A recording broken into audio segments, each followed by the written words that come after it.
Bonjour et bienvenue à cette deuxième vidéo sur le PHP. Donc je vous ai expliqué lors de la première vidéo à quoi allait nous servir ce langage dans le cadre de la création d'un site internet dit dynamique. Et donc je vous avais expliqué que l'essentiel du travail du PHP était de récupérer les informations qui étaient stockées dans ce qu'on appelle une base de données. Donc l'objectif de ce second cours est de vous expliquer ce qu'est réellement une base de données et surtout de comment mettre en place cette base dans un premier temps sur le papier de manière à pouvoir ensuite la mettre en place réellement sur un serveur de base de données et l'exploiter. Alors une base de données c'est quoi? La définition réelle c'est celle-ci. Donc c'est un ensemble d'entités ou tables mises en relation et qui stockent des enregistrements. Effectivement, ouch, ça fait mal. Donc beaucoup plus simplement, une base de données, c'est une sorte effectivement de classeur physique.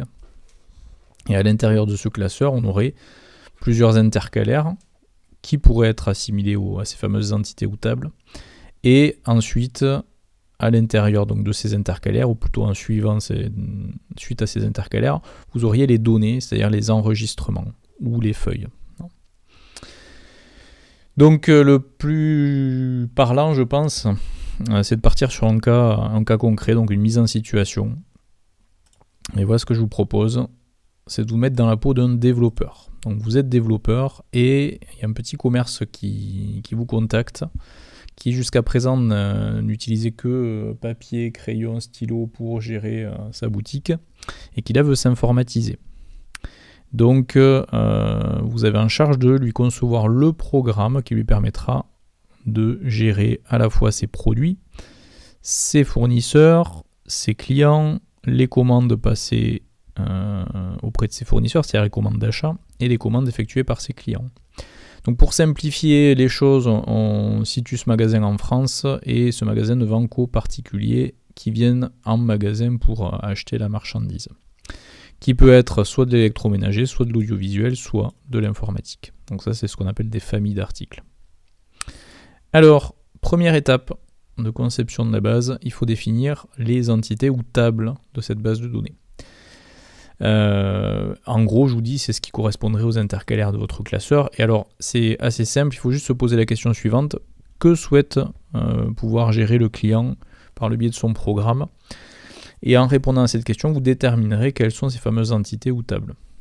Donc là, le client, il veut pouvoir gérer ses produits, ce qui fait que l'on aura l'entité ou table produit.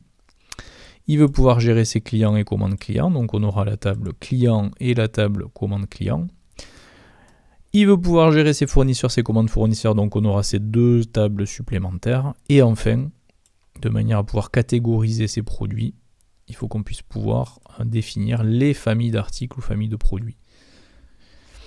Donc voilà à minima les tables que l'on aura présentes dans la base de données. C'est ce sur quoi veut pouvoir agir le client du coup. Deuxième étape, déterminer les champs, ce qu'on appelle les champs des tables. Alors, un champ c'est quoi? C'est ce qui caractérise une table. Donc en gros la question à se poser c'est qu'est-ce qui va caractériser un produit par exemple? Il y a le nom du produit, c'est-à-dire sa désignation, il va y avoir le poids, les caractéristiques texte du produit, sa référence, son prix. Et alors là, vous voyez que je vous mentionne par exemple pour la table produit le prix, mais seulement le prix unitaire hors taxe. Parce que ça, c'est une règle aussi à suivre absolument. Quand vous définissez les champs, il ne faut jamais mentionner les champs qui sont calculables. Il ne faut mettre que ce qui est invariable. Donc en gros, on ne mettrait pas le prix TTC. Pourquoi? Parce que le prix TTC il peut être calculé à partir du prix hors taxe et du taux de TVA qui sera appliqué au produit. De la même manière, pour un client, on ne mettrait jamais l'âge du client. On préférerait mettre le champ date de naissance, qui lui est invariable. Tandis que l'âge, lui, il se calcule. Il se calcule d'ailleurs à partir du champ date de naissance. Et une fois que vous avez défini pour l'ensemble des tables les champs qui vont caractériser donc la table, il faut toujours définir ce qu'on appelle l'identifiant de la table ou clé primaire de la table, c'est-à-dire le champ qui nous permet d'être certain qu'on a affaire, en l'occurrence par exemple, à ce produit et pas à un autre. Donc qu'est-ce qui est unique pour chaque produit qui est commercialisé dans ce magasin? C'est la référence du produit. Donc ce champ référence serait la clé primaire ou identifiant de la table ou entité produit. Et en fait, on souligne ce champ pour indiquer qu'il s'agit de la clé primaire. Il faut toujours au moins une clé primaire par table. Donc pour le client, on aurait quoi? On aurait le nom, le prénom, l'adresse, le code postal, la ville, le téléphone, l'email, etc. On peut trouver plein d'autres champs qui caractérisent un client, on se limitera à cela. Et le champ qui est forcément unique, alors ça peut pas être le nom parce qu'il existe des homonymes, l'adresse non plus, parce que si vous habitez chez vos parents, mais vos parents ils ont la même adresse que vous, pourtant vous n'êtes pas le même client. Donc on rajoute, si on n'arrive pas à trouver de champ unique, on rajoute en général un champ qu'on appelle numéro, comme le numéro client par exemple, qui sera la clé primaire.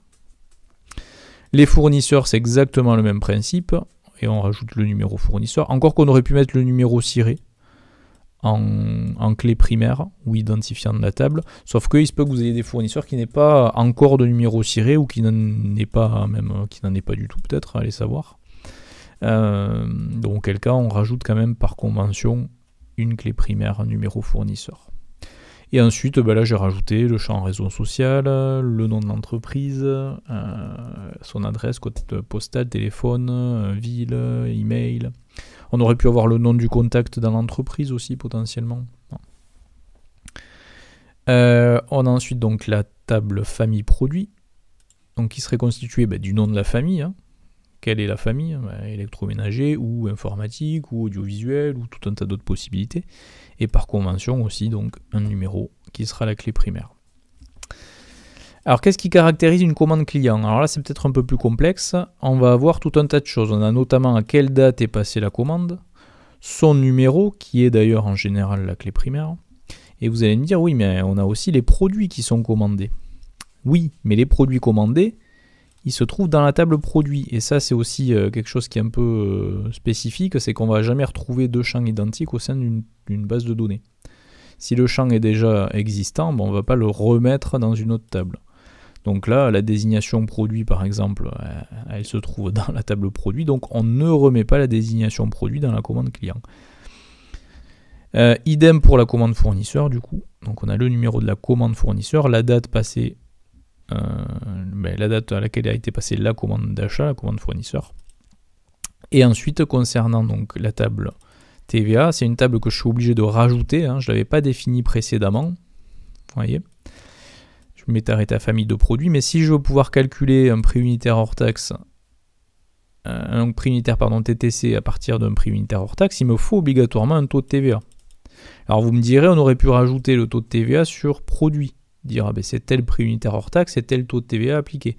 Sauf que si vous avez 100 produits, possiblement ça veut dire saisir 100 fois le même taux de TVA dans la table produit, au risque d'ailleurs de faire des erreurs des fois. Donc le fait d'externaliser le taux dans une table à part, ça veut dire que je ne saisirai qu'une fois pour toutes au démarrage les différents taux de TVA que peut utiliser la structure, et après j'aurai plus jamais à les ressaisir. C'est l'avantage. Donc on aurait le taux de la taxe, et on aurait donc aussi le numéro par convention qui serait l'identifiant ou clé primaire de la table TVA. Donc voilà, cette étape elle est importante, on définit encore une fois les champs qui caractérisent chacune des entités. Troisième étape, vu que c'est pas forcément très lisible ce qu'on a fait précédemment, on essaie de rendre ça un peu plus schématique. Donc on schématise la base de données, on appelle ça un modèle conceptuel de données informatisées. Ou MCDI, qui suit la méthode Meurice, une méthode française. Donc voilà, en gros, on met en place des cadres, chaque cadre correspond à une table ou entité. On met une espèce de cartouche en haut de la boîte qui est le nom de la table ou nom de l'entité. Et en dessous, on liste les champs les uns à la suite des autres. Et toujours l'identifiant qui est souligné. Donc là, ce qu'on voit ici, c'est exactement la même chose que ce qu'on avait en étape 2, mais juste schématisé. L'étape suivante, l'étape 4, consiste à mettre en relation les différentes tables de notre base de données. Alors, il faut faire cette relation, cette mise en relation intelligemment. C'est-à-dire que par exemple, on a aucun intérêt à mettre la table famille de produits en relation avec le client. Non, une famille d'articles, une famille de produits, elle est là pour indiquer quels produits sont rattachés à elle, point barre. Hein. Donc la logique veut que famille de produits, ça soit rattaché à produit, que le taux de TVA soit appliqué à quoi? Soit appliqué au produit, d'où les relations physiques, les traits que j'ai effectués entre ces tables-là. Ensuite, le client, mais le client, il n'est pas directement rattaché au produit. En fait, le client, il n'aura accès au produit qu'à partir du moment où il le commande. C'est pour ça qu'en fait, je relie la table client à commande client, et c'est commande client qui ensuite est relié à produit. Et en sens inverse, auprès du fournisseur, pour l'achat, c'est la même chose. C'est-à-dire que le magasin, il ne peut se fournir en produit qu'à partir du moment où il commande auprès du fournisseur le produit. Donc là, c'est fournisseur qui est rattaché à commande fournisseur qui est rattaché à produit. C'est un petit peu le miroir de ce qu'on a avec le client. Hein, c'est le même principe. Donc voilà une mise en relation de table. Donc on n'a à aucun moment rattaché le taux de TVA à autre chose. Ou la famille de produits à autre chose qu'au produit. Comme le client qui ne peut encore une fois avoir accès au produit qu'à partir du moment où il le commande. Donc tout ça est très logique, somme toute. Excusez-moi. Étape suivante. Il faut définir les cardinalités au niveau de nos relations. C'est une étape qui est primordiale. Alors vous voyez, j'ai des 1N, des 1-1. Alors, je vais essayer de vous expliquer à quoi ça correspond. On va prendre l'exemple de produits et famille de produits. Il faut en fait faire le chemin dans les deux sens. C'est-à-dire que si je pars de la table famille produit, je vais dire quoi? Je vais dire une famille de produits. Elle contient, elle s'applique à un ou plusieurs produits. C'est-à-dire que la famille informatique, il peut y avoir un seul produit, le produit ordinateur portable, comme il pourrait y en avoir plusieurs, ordinateur portable, ordinateur PC de bureau, Macintosh, webcam, etc. Donc ça se note 1,n. Ça signifie une famille de produits peut contenir de 1 à n produits, n étant le plusieurs. Alors sur certains logiciels, on trouve même à la place de n le caractère infini, pour indiquer le plusieurs. Donc ça, c'est côté famille produit. Et ce qu'on vient de faire dans ce sens-là, il faut faire la même chose dans l'autre sens, c'est-à-dire en partant de la table produit. Et là, on dirait un produit donné, par exemple l'ordinateur portable, il correspond à une et une seule famille de produits. Ça ne peut pas être de l'électroménager, de l'informatique, c'est pas possible. Ça n'est que de l'informatique. Donc ça se note 1,1 côté produit. Le produit correspond à une et une seule famille d'articles. Et une famille d'articles ou famille de produits peut contenir un à plusieurs articles. Donc on est ici dans le cadre d'une relation de type 1,1, 1n. Pour le taux de TVA, c'est pareil. Hein. Un produit donné, il se voit appliquer un et un seul taux de TVA, 1,1. Et un taux de TVA donné, par exemple le taux 20%, il peut s'appliquer à un ou plusieurs produits, 1n. Alors côté client, commande client, même principe, une commande client donnée, la commande client numéro 386 par exemple, elle a été passée par un et un seul client. Et par contre, un client, il peut très bien passer de une à plusieurs commandes auprès de ce magasin. C'est pas parce qu'il a passé une fois une commande qu'il ne peut plus jamais en passer. Donc ça se note 1n côté client. Idem entre fournisseur et commande fournisseur. Une commande fournisseur qu'on passerait auprès d'un fournisseur, elle est passée auprès d'un et un seul fournisseur. Et un fournisseur donné peut se voir passer de une à plusieurs commandes. D'où le 1,1, 1n. Et ensuite, on a ici un cas de figure un peu particulier. Alors regardez, une commande client peut contenir de 1 à plusieurs produits. On peut commander de 1 à plusieurs produits. Ça se note 1n côté client. Et côté produit, un produit donné, une référence donnée de produit, elle peut être commandée dans une ou plusieurs commandes. Elle peut être, par exemple, le téléviseur Philips 107 cm, il peut être commandé par plusieurs personnes et donc il peut se trouver dans plusieurs commandes clients différentes. Jusqu'à rupture de stock, bien sûr. D'ailleurs, j'aurais dû rajouter dans la table produit le stock réel du produit. Je ne l'ai pas fait, ça aurait pu être un champ en plus. C'est un oubli. Donc du coup, on a du 1n, 1n. Côté commande fournisseur produit, c'est exactement le même principe. Une commande fournisseur, elle peut contenir de 1 à plusieurs produits. On peut commander plusieurs produits auprès d'un fournisseur. Et un produit donné, de la même manière, il peut être commandé par l'intermédiaire d'une ou plusieurs commandes fournisseurs. Donc, on a du 1N1N. Donc, on se retrouve dans deux cas de figure, soit des relations de type 1N1N, soit des relations de type 1N1N. Et ce qu'on va voir par la suite, c'est qu'en fonction du type de relation, donc à des cardinalités, on va avoir des règles qui vont s'appliquer et qui vont apporter des changements à cette table, à cette base de données, pardon. Alors, étape 6, justement, le type de relation. Alors, on va commencer par les relations de type 1-1, 1N. Donc, c'est le cas de figure ici, ici, ici et ici. Alors, lorsque vous avez une relation de type 1-1, 1N, ou 1N, 1-1, c'est pareil, il y a une règle qui s'applique. Cette règle veut que vous recopiez la clé primaire se trouvant du côté 1N de la relation. Par exemple, ici, entre client et commande client, côté 1N de la relation, c'est la table client. Donc, ça veut dire que je vais prendre le numéro client et je vais le copier dans la table se trouvant du côté 1N de la relation, c'est-à-dire dans commande client. Donc, j'ai recopié le numéro client. Je l'inscris en italique pour signifier qu'il s'agit d'une clé étrangère, c'est-à-dire que le champ n'était pas à l'origine un champ qui définissait la table commande client, mais de par la relation de type 1N1, je rajoute ce champ-là dans la table commande client. Et il s'agit d'une clé étrangère, encore une fois, c'est le nom qu'on donne à ces champs rajoutés. Donc, idem entre produit et famille de produits, côté 1N de la relation, c'est famille produit.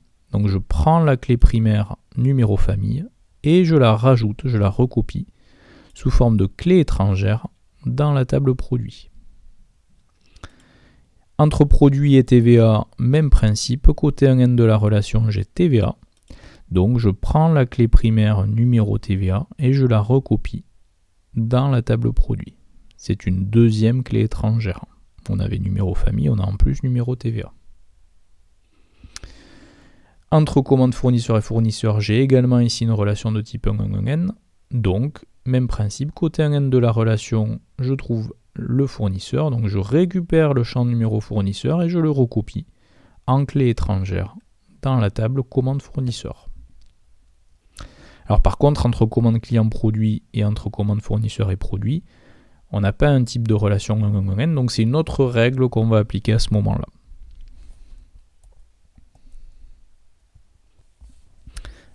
Et cette autre règle, la voici. Donc quand vous avez, étape 7, une relation de type 1N, 1N, donc de plusieurs à plusieurs, comme par exemple entre commande client et produit, la règle donc à appliquer est la suivante. Donc la relation se transforme en table. On parle de table relationnelle. Cette nouvelle table, il va falloir lui donner un nom. Donc en général, on prend le nom de chacune des tables côté 1N, c'est-à-dire commande client et la table produit, et on les associe pour former le nom de la table relationnelle.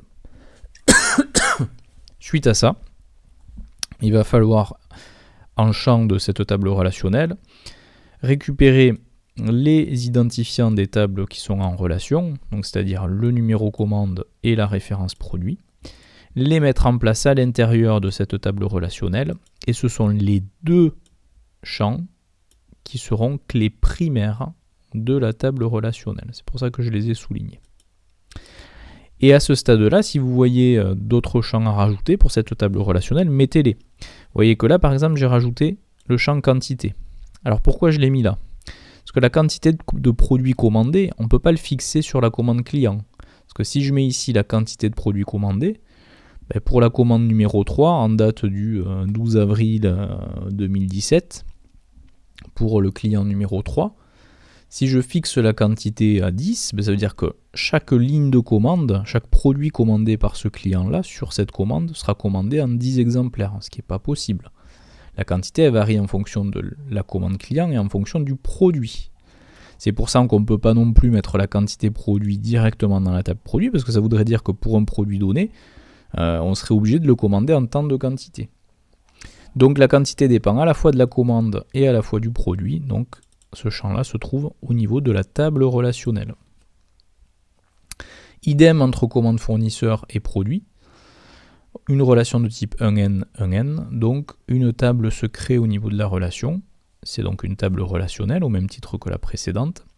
En nom, on va lui donner le nom des deux tables, c'est-à-dire commande fournisseur produit. Commande fournisseur produit. Les champs qu'on va retrouver dans cette table relationnelle seront les clés primaires des tables en relation, c'est-à-dire le numéro de commande fournisseur et la référence produit. Et comme tout à l'heure, on peut en plus rajouter la quantité de produits commandés. Donc là, nous avons terminé la définition des relations et appliqué les règles associées à ces types de relations. Donc on a soit du 1N, soit du 1N. Huitième et dernière étape de la conception de la base de données sur le papier, il faut définir le type des champs. En gros, quel est le type de numéro client, quel est le type du nom, quel est le type de prénom, d'adresse, de téléphone, etc., etc. Sachant que vous avez globalement ces 5 types-là disponibles. Le type int pour les entiers, les valeurs entières, 0, 1, 2, 3, 4, 5, 6, 7, 8, jusqu'à l'infini. Les valeurs float, c'est-à-dire les réels, les chiffres à virgule. Vous avez ensuite le type varchar ou chaîne de caractères. Alors une chaîne de caractères, c'est du texte en fait. Particularité, vous ne pouvez aller que jusqu'à 255 caractères. Et ensuite, pour les caractères, les textes plus longs, au-delà de 255 caractères, vous avez un type à part, le type texte. Et enfin, pour les dates, vous avez le type date. Donc en gros, il faut appliquer un de ces types de champs à chacun des champs présents dans votre base de données. Donc par exemple, le numéro client, il serait en int par exemple, c'est-à-dire une valeur numérique entière, client 1, client 2, client 3, client 4. On pourra en plus derrière, en fonction du programme utilisé, dire que cette valeur est auto-incrémentée. C'est-à-dire qu'à chaque nouveau client créé, le numéro client s'augmente automatiquement, sans qu'on ait à le saisir. Le nom, ce serait du varchar, prénom du varchar, adresse du varchar. Code postal, ce serait aussi du varchar, parce que si on le met en numérique, le problème, c'est que les codes postaux qui commencent par 0, par exemple, le 0 sauterait. Donc pour pouvoir conserver un 0 en début de code postal, il faut que ce soit du texte. Donc la ville serait du varchar, le téléphone, pour la même raison que le code postal, serait du varchar. Et l'email également. Alors le texte, on le mettrait où ? On le mettrait par exemple pour les caractéristiques du produit, où là on aurait besoin d'un contenu texte beaucoup plus important que 255 caractères.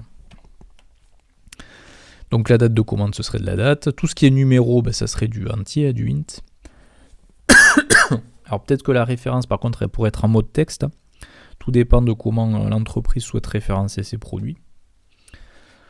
Après il n'y a pas trop de difficultés, raison sociale c'est du varchar, nom aussi, adresse aussi, téléphone, voilà, encore une fois c'est du varchar à cause du 0 en début, et le numéro ciré, alors je ne sais pas comment c'est formaté exactement, mais je pense que ce serait du varchar aussi. Donc voilà, une fois que vous avez terminé cette 8e étape, vous avez tout le travail qui est pré-mâché, on va dire, sur papier, de manière à pouvoir ensuite mettre en place cette base de données de manière beaucoup plus sereine sur votre serveur de base de données. Et on utilisera, nous en l'occurrence, phpMyAdmin pour mettre en place notre base de données sur notre serveur. Donc voilà pour ce cours sur la création de la base de données sur le papier. Donc suivez ces 8 étapes et normalement vous n'aurez pas de soucis. Et il faut le faire sérieusement parce que si vous partez sur une base de données qui est biaisée, derrière votre programme il ne marchera pas, que ce soit un programme web ou autre. Donc voilà, à très bientôt pour une nouvelle vidéo sur le PHP.